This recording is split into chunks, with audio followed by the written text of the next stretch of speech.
When we talk of inheritance, many a times we discuss about nomination, wills, and other such things, factors which you need to keep into account when you are passing on the wealth from yourself to your next generation.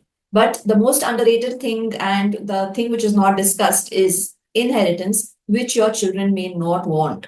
So in today's date, there is a bitter truth which is not so much discussed is that your the property, the inheritance that you wish to pass on would be something which your children don't want. In many cases, it's not just that they don't want it, in many cases, it could be a burden for them after you. So, today we are going to discuss such details as to when that inheritance can prove to be a burden and not a benefit to your children and the family members whom you want to pass on the inheritance. So, this is a topic which you need to keep in mind because there is not just where there is not just money involved, but there would be also certain emotions and sentiments attached to those properties. So, like we often see in the Hindi movies, like a big business is started by a father and he calls his son and says, "Okay, beta, ye to tumko hi संभालना hai आगे." So, at that time, there were times when the children used to be very happy because of inheritance. Whatever was given in whatever kind, money, cash, whatever, it could be artifacts, they wanted it. I mean, there was a desperation of inheritance. In today's date, if you see, inheritance is not something which is a desperately needed thing in many cases. Your children have become more confident. They have their own money, they have their own savings, they have their own futuristic plans. Also, they are well educated, independent, and they have that kind of emotional stability also, and they have gained that kind of independent attitude. So, in such cases, they may not want the things which you are going to give them. Now, what would be a burden for them? Let's talk about that. The first important thing is if you are speaking of properties. Now, many times people feel, oh, I've bought so many things, I've bought flats, I've bought land, and all this is going to be inherited by my son or my daughter or whoever. And they are going to benefit a lot ahead because the property prices may soar, because there could be a lot of rent that they get, and so on. But remember one thing, when it comes to money, and when it comes to maintenance of the properties and the money which is received from them, there could be a gap. That means if they are already busy in their own life, the children have their own life, have their own business, have their own commitments, and you have left behind certain properties for them, it could prove to be a burden in many ways. Take, for example, if you're giving scattered properties, that means somebody stays in Delhi and you have properties in cities like Chennai, Bangalore, and all those places. What will happen is all the time they want to actually sell off the property, they have to come there, sell it off, do all the formalities and everything, and then the property or money or whatever valuation comes to them. Fine, that is also okay for a one-time deal. But if those properties are not saleable, there could be land, there could be building, there could be flats, and so many things that may not be saleable to the extent, and quick sale may not happen. So what happens till then? Should that property be put under lock and key? So that would be the question. They may need to rent it out, let's say for recovering some expenditures. So if they're renting out, then again comes the problem of tenants, maintenance, appointing agents, follow up, and all those things. Now, having their own commitments, having their own business and their own world, going for this kind of up to and from to and fro, let's say from one city to another frequently may not be so good. In fact, that could become a burden for them if you are leaving behind such properties which don't have much saleable value. Another important thing could be that you own a big house. You may be staying in some other city, some other place, and you have a lot of things accumulated in the house. Artifacts, then there could be rare paintings, it could be old bullions and coins and many things which you liked. Basically, a person under the name of that this could be used and utilized by the children often collect things which they like. It is their liking, because of which they are doing those things and keeping that in their house. They love to decorate the house, do many things. It's fine. Till you are there, your house, your things are good for yourself. But don't do it under the name that this will be an inheritance for your children. Your children may not be interested in those things. So the collections and the things that you are accumulating, leave it to yourself. And till the time you can maintain them, use them, enjoy them, and dispose them off. That is the best way for giving away these kind of things. So otherwise, there could be a hurried disposal after you. The things may not get the valid respect and the required, you can say, time may not be spent on them because they are not interested.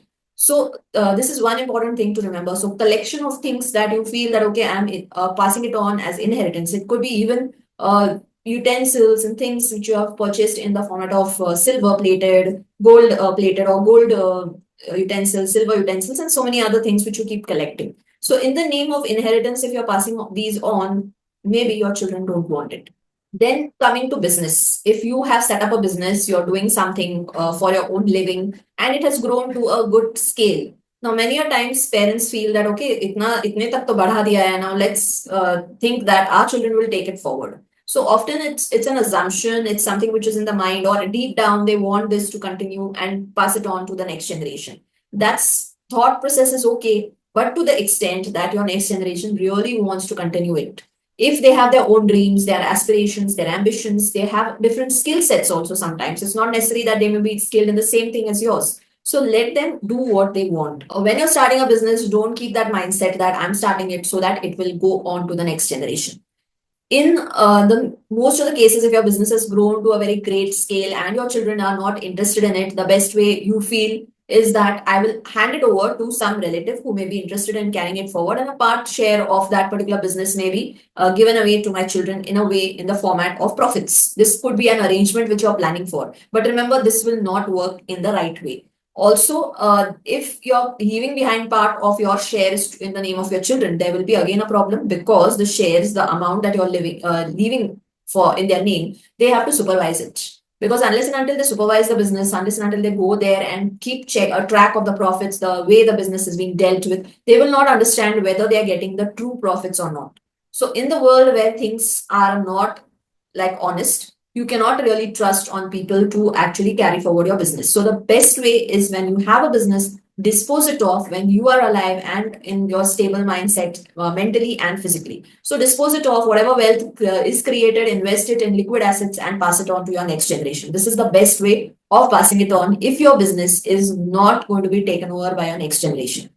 Now, this specifically applies to the business which is in the form of consulting and which is of individual nature. Like you may be talking about consultants in different fields. It could be medical, it could be legal, it could be other professional architects, builders, whatever. So, if you want to pass on this particular business, you are an expert, your business is set up in your name, and the value of your name is there. Such kind of businesses, the nature of it is such that the clientele or the customer base is created because of your skill, the way you are handling the business, the way you're handling the things. That is why it is running well. The moment some other person comes, it could be your children, it could be anybody else. The moment somebody else steps into the consulting business, if they don't match your skills, then your client base, your customer base will move away. So this is to be remembered. So unless and until it's a very early stage and your skill sets and your children's skill sets match with each other, that the same business can be continued. Nobody would want to go to the son or the daughter of that lawyer or the doctor or a chartered accountant or maybe any kind of architectural work which the person is doing. If they want to continue, they will want the same person to do it, right? Nobody would want to go to the children of such people unless and until there is a trust established of that person's name also, which takes a long time. So don't believe that your business will immediately go on and be passed on to your children. Another important thing to remember is that when it comes to properties which are built on the basis of EMIs, on the basis of loans. So when you are there and you have bought a property with a specific EMI, which is going to take a very long duration to be repaid, you may think that, okay, this EMI I am paying because the property is worth it. So you want to hold on to the property and keep it because you feel that the value will appreciate. That is your opinion. Now, you also may feel you may have some kind of emotional attachment, you may have some kind of different viewpoints relating to the property, which your children need not agree.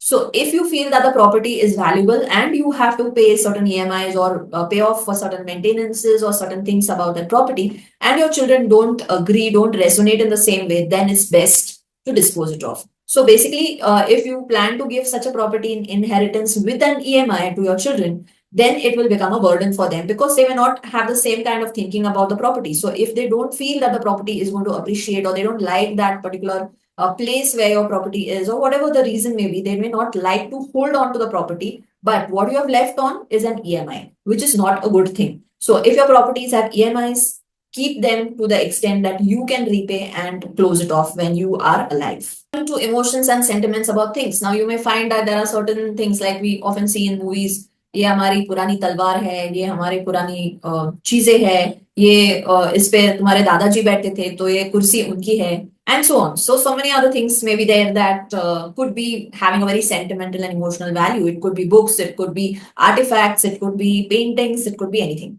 So if you have carried down this kind of inheritance from maybe your great grandparents or whatever, and now this particular inheritance is with you, you want to pass it on to the next generation. Again, coming to emotions and sentiments, keep limited things which have that emotional and sentimental value. If you say this whole house has to be maintained as it is, you say that this whole property with all those small details and things have to be maintained as it is, it's not possible. So the world has changed, it's a fast moving world, and maybe your children may not get the time and the energy to dedicate to that particular place. Maybe even they have the emotions and sentiments, but they don't have the time, energy, and money to do it. So think of that and leave behind only a small set of memoirs.